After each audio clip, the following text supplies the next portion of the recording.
From the house, I see things within things. This describes more or less my works, which is basically concerned with the theme space, the relationship of units, and the house, specifically its dislocation and fragmentation. My search for meaning behind the structures and objects that go with the universal vocabulary of domestic space make me critical both subjectively and objectively of the subtle and fragile relationships between images, objects, process, conditions, and us. Equally important are the first-order experiences of seeing, touching, smelling, hearing these objects and images. And so for these two works I had the house to deal with, I taxonomized objects and looked for common patterns.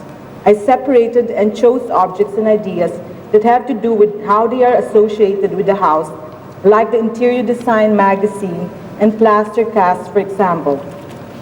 Between 1993 to 1994, while writing my thesis on the topic Conceptual Art in the Philippines in the 70s, I became interested in extending a more conceptual element to my paintings. One strategy I have adopted is to question or undermine the assumptions of the high art status, namely originality, virtuosity, profundity, and performance. Experimenting with the idea of recontextualizing painting, I combined painting and object, which led me to do this work, The World of Interiors.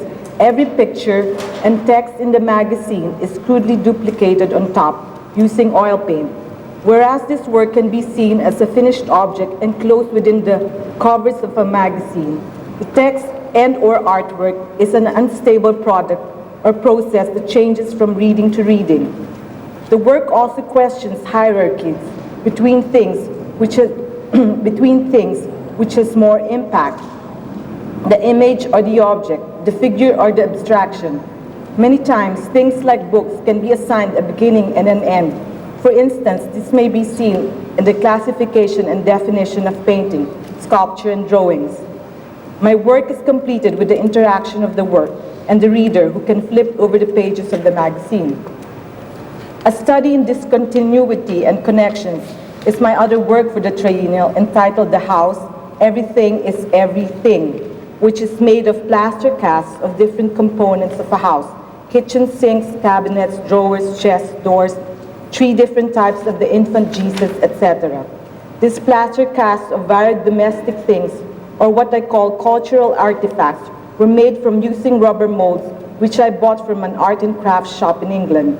The plaster casts were treated like a canvas, and just on the surface of the plaster cast is a painting of the interior of a house done in oil. Although each object can stand as an independent unit, the painting on top unifies the objects like a jigsaw puzzle or a painting composed of units of brushstrokes to make up an entire image. Each unit or object cannot exist without the other if the image is to remain intact. The structure is very temporal. The imagery is always on the verge of collapsing and shifting, thus dismantling the imagery and therefore taking away any fixed and close signification in the work. Each object, unit, or element that make up the structure of the work has meaning in the sense of personal value and has been carefully selected from a number of other options. I could have chosen other objects, like a bed, a pair of shoes, a cooker, etc. But for my domestic things, I chose a sink, a bathtub, a door, babies, cottages, a house, etc.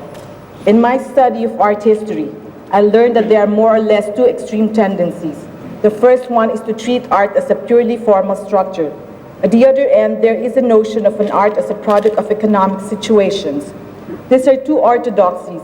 With my 2 works for this triennial, I would like to come up with a more complex appraisal of the artistic concept.